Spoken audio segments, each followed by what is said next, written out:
Mas o que eu quero mostrar para vocês e o que eu quero me deter agora é justamente nesta porção final, aonde você vai ver que a Bíblia diz assim, que depois que saísse um decreto para reconstruir a cidade, os muros e tudo mais, começaria a se contar essas 70 semanas de anos. Então, sempre que você fala de uma semana, tem 7 dias, você multiplica, você transforma em anos. Então, são semanas de anos. Quando você conta 70 semanas, em vez de você dizer 490 dias, você vai ver que são 490 anos. Tá?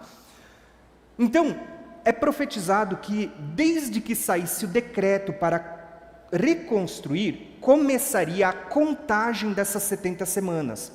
A gente sabe que isso aconteceu lá com Artaxerxes, você vai ler isso em Esdras, em Neemias, e daí em diante começa a contagem, quando o povo volta do cativeiro da Babilônia, vai para a sua terra e começa a reconstruir o templo, os muros, as cidades, as ruas e tudo mais.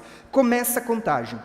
Então, a profecia diz que depois de 7 semanas e 62 semanas, somando em semanas de ano, isso dá 483 anos, a Bíblia diz assim que tudo seria reconstruído e tudo mais, mas depois disso veria o príncipe, o Messias, só que ele seria morto. Então você começa a contar desde a reconstrução do templo até a vinda de Cristo, você vai ver que deu exatamente, irmãos. Tá? Você podia não saber o dia e a hora da vinda de Cristo, mas você sabia qual era a geração que veria a primeira vinda de Cristo. E também a profecia já anunciava, não só que ele viria, mas que ele seria morto, já mostrava o que aconteceria com ele. Porém, essa mesma profecia, ela agora vai mostrar que depois da morte do ungido, aconteceriam alguns eventos. A Bíblia diz que a mesma cidade e o templo que foi começado a reconstruir no início das 70 semanas, depois da morte do ungido, ela seria destruída de novo. E aí o que a gente tem? Nós vimos na primeira aula que no ano 70, 40 anos praticamente em média, depois da morte, ressurreição e ascensão de Cristo, exatamente como Daniel profetizou, a cidade e os muros foram destruídos.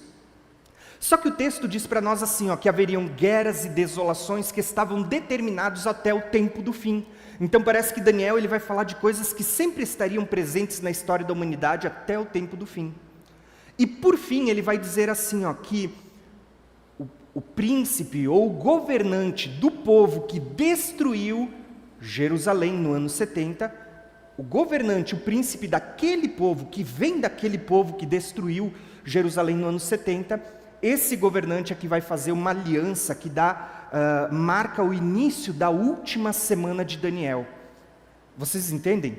Então, basicamente, você vai ver que muitas pessoas interpretam dizendo que essa semana já se cumpriu em Jesus, que Jesus é quem selou uma aliança de uma semana, mas aí a gente tem muitos problemas, que não é o foco do estudo hoje, mas a gente tem muitos problemas. Por quê? A aliança foi selada no início da semana, certo? Mas as pessoas que interpretam que Jesus é quem selou a aliança vão dizer que Jesus morreu no meio. Como é que ele vai derramar o sangue no meio e a aliança foi selada no início? Começa a entender como existem incoerências. Outra, no livro de Daniel, quem vai fazer cessar o sacrifício não é Jesus. No livro de Daniel você lê o capítulo 8, capítulo 9, capítulo 11, capítulo 12. Você vê que quem faz cessar o sacrifício e a oferta é um chifre pequeno, que aponta para o anticristo. Então não pode ser Jesus no capítulo 9, se em todos os outros capítulos quem faz cessar o sacrifício não é Cristo, e sim o anticristo. Então, você vai ver que o governante, o príncipe que viria e faria uma aliança com muitos, é o mesmo que vai fazer cessar o sacrifício no meio da semana.